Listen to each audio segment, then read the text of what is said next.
The night shift on Triple M, it's Pat filling in for Luke Bona, who returns on Monday, and time for a bit of an audience survey here. I know I'm filling in. It might be a bit of a tad inappropriate to ask personal questions. We'll see. But have you ever been intimate in public? So I'm talking about Hush Makundi. So for many people, the idea of having sex in public is unthinkable. For others, it's on their bucket list. Now, the conversation has started about this because a couple thought the back seat of a bus in Melbourne was their bedroom. They were filmed and berated, and of course it ended up on social media. But apparently it's more common than you think. And Karina Chapman is a conscious connection expert to discuss this very topic. Hello, Karina. Hi, Pat. And I'm right there. Is that why we're talking about this? I mean, it's been talked about forever. It's not new. But some couple, a Melbourne bus in the back seat became intimate and ended up on social media? Absolutely. Yes. Apparently the excuse was that they were homeless, but I don't think the guy filming was going to have any of that. So He really called them out on it. Right. And look, it's a funny. I was saying to you off air because that we can talk about this sort of stuff on Triple M. It's an adult program, and it's the wee small hours, and it's worth sort of. And I'd love to do a survey actually, because you say it's more common than we think. Just for our listeners actually, to say yes or no. Research actually shows that almost a third of adults try doing it at least once. So that's quite a few adults having sex out in public. So is there a certain type of person who goes for it? Because as it says here in my blurb, that it's unthinkable for some, and many people would even think, well, that's nuts. Why would you think of even doing that? Is it a certain personality, like an extrovert, who likes to be out there and take the risk? It can be either introvert or extrovert. However, the extroverts don't mind so much if they get caught, but the introvert hopes that they definitely will not get caught. Right. So I think it sort of heightens up the naughtiness and, the fear of being caught by someone, heightens the, brain chemicals and makes it more fun. Yeah. And I guess there's a romanticness in some people's minds, maybe, who think, on the beach, a nice warm night, and it's romantic, and we're out there amongst the elements. Is there a bit of that, or is it a bit more raunchy than that, Karina? I think it's a bit of both, to be honest. Sometimes it's just circumstantial. You happen to be somewhere, and I guess they think, well, we're in the mood. Why not? No one else is around. But if you're going to do it down the beach, then you've got to factor in the sand, surely. That's right. Yes, it can be very uncomfortable. Well, anywhere, really. You've got to really adjust to your environment. That's right. There was actually a survey done. So the number one place for everyone to have sex at, apparently, is a public park, field, forest or garden. Right. Am I just boring, Karina? I mean, as I say, we're taking. Perhaps you are. Maybe I am.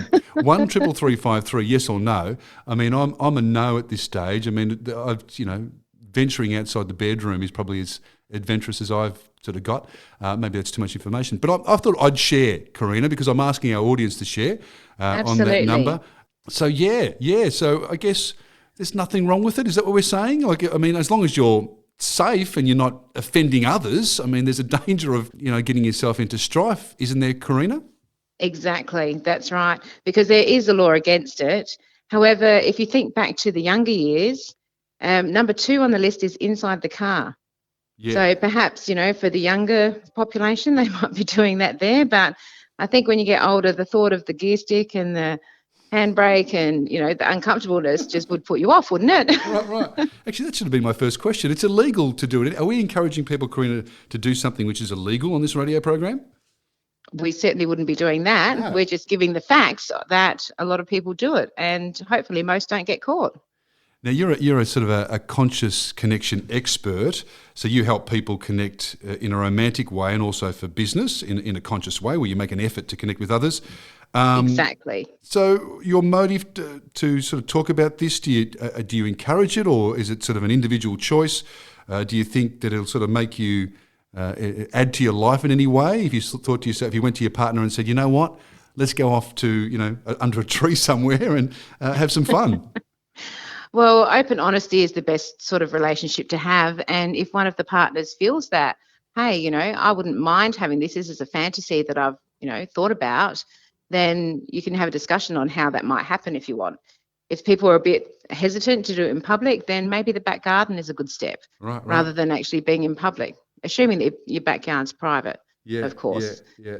So, Yeah, if you're in a city and you get sort of apartments around you and stuff, that might be interesting for your neighbours.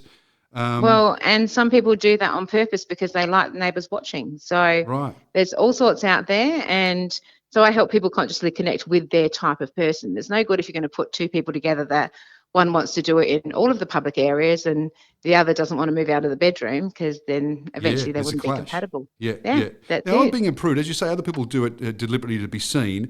But, you might have kids or the family and you're looking at the window and you see that. I mean, am I being overly sensitive? I mean, I don't it's think a you human are. activity. Okay, good. Yeah, I think it's not something that we would expect to see.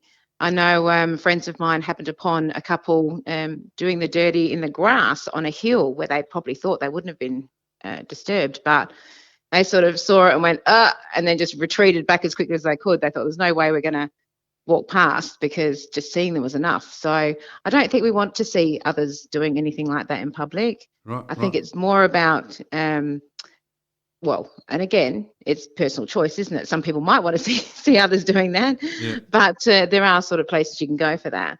But I think it's just adding a little bit of spice into life that is the appeal. The appeal of sort of doing something that you're probably not supposed to. Yeah. And I don't think so much about wanting to be caught, but definitely the fear of being caught would make it that little bit more adrenaline rush.